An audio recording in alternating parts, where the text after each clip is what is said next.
This bed is probably taken. I'm supposed to go and sleep in the chamber.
I hear you came from Skellis today.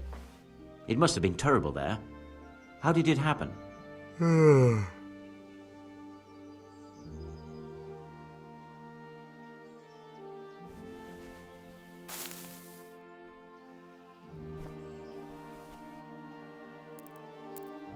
I'm sorry about what happened to you, but it's no excuse for rudeness.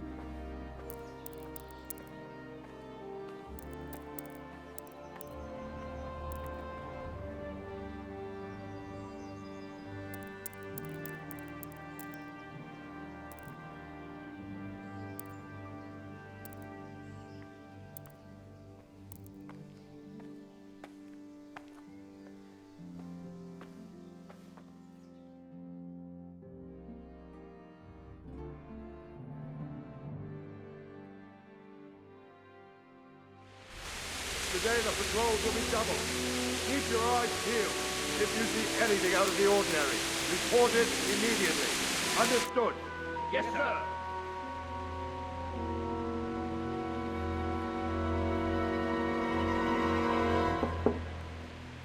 Yes? It is I, Henry. Forgive the intrusion. I didn't wake you, boy, did I? My lady, no, not at all. But what brings you here at this hour? I thought you could do with a little wine.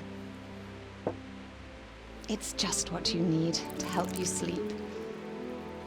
My lady, thank you. You really shouldn't. You could have sent a servant.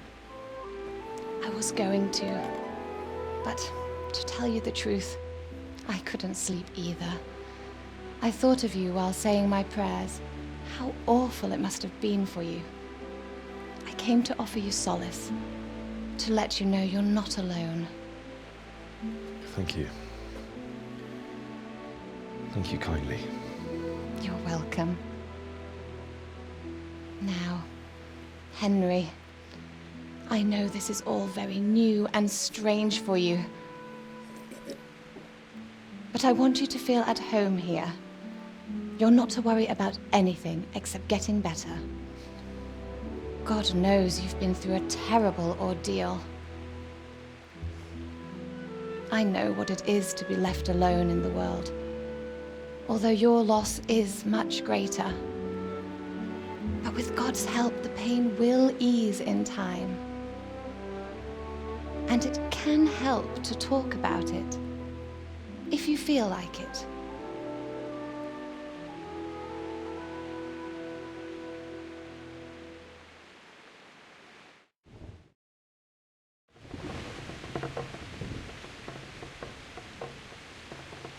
You might be right, my lady. I'll tell you what happened. It was terrible and unexpected. The day started just like any other. Father sent me into town on some errands.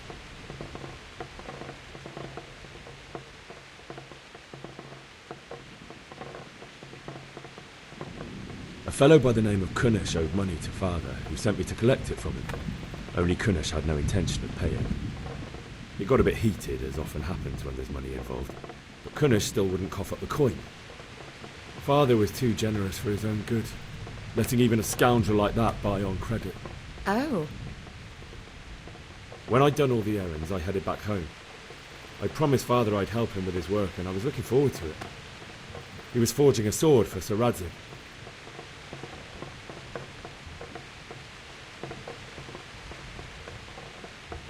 The sword was taking shape when Sir Radzig himself came to have a look at it. He praised Father's work and said that with his smithing skills, he could easily make a living in Prague or Vienna. You don't say. But Sigismund's horde was already on the horizon, ready to attack the town.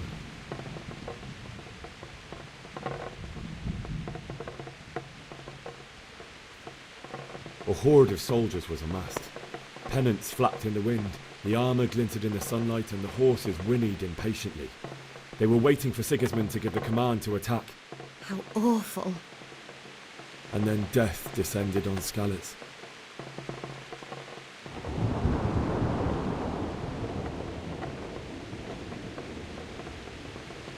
Father told me to take shelter in the castle while he went to get Mother. She was stranded in the town, surrounded by Sigismund's butchers. And then I saw him knocking down one Cuman after another. I never saw him fight like that. But then the leader of Sigismund's raiding party, a knight in full armour, saw Father and charged at him. He cut down my father without a thought. And then he turned on my mother and murdered her in cold blood.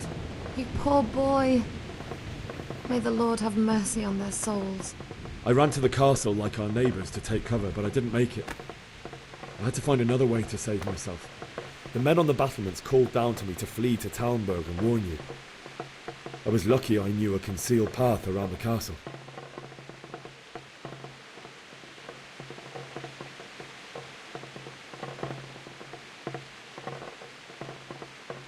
I needed a horse to get to the safety of Talmberg and to warn you all.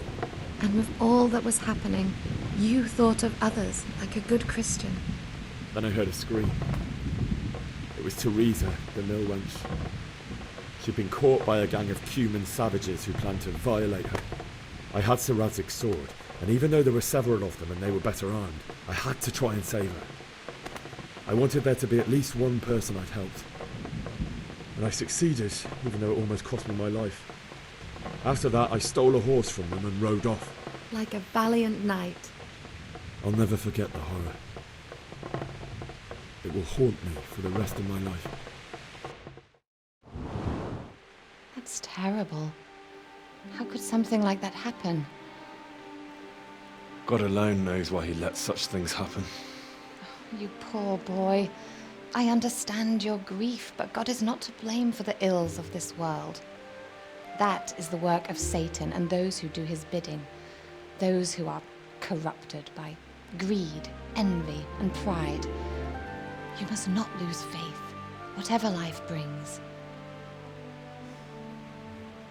Fate has not been merciful to me, and my husband either. Although in comparison to the horrors you went through. I was young when I married my husband. It was my father's wish. Divish was a lot older than I, but a woman must bear her lot. Shortly after our marriage, before I even got a look at Talmberg, the castle was stormed and my husband was imprisoned. Really? My husband had some quarrel with Sir Havel Medek of Valdek, who decided to resolve it by force.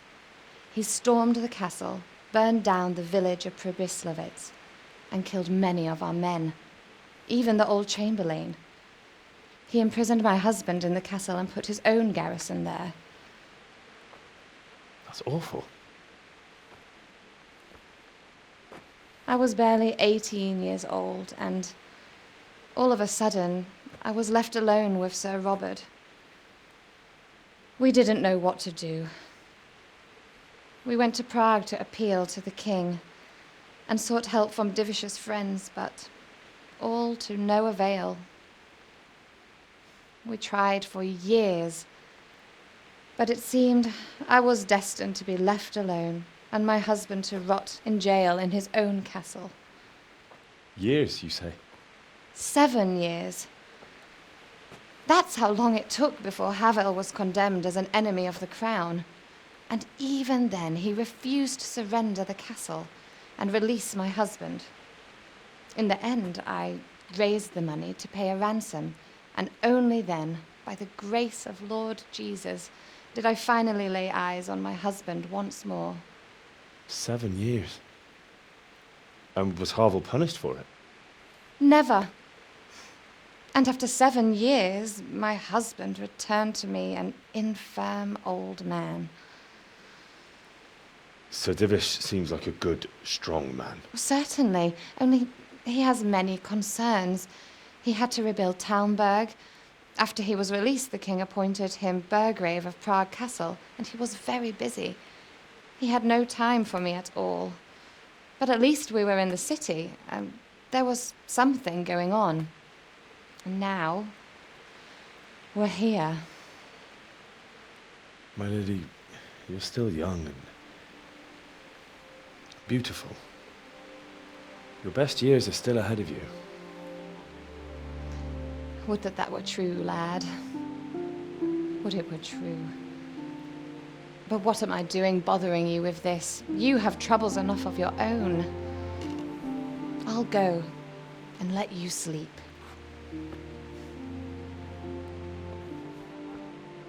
I enjoyed our little talk, Henry. Good night, and God bless. Good night, my lady.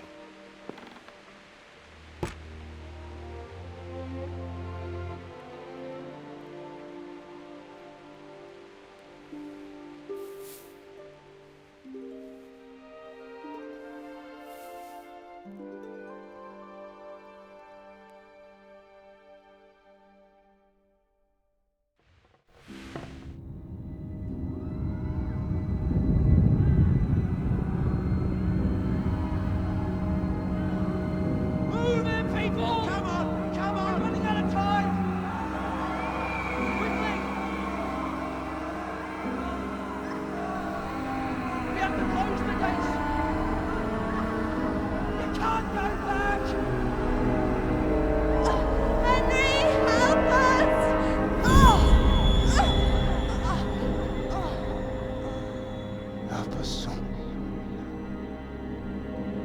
Don't be a coward.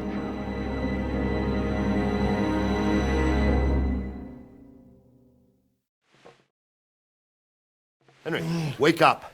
You don't want to miss this. What is it? What's happening? Come to the battlements. One of our patrols reported a company heading here from Skalitz.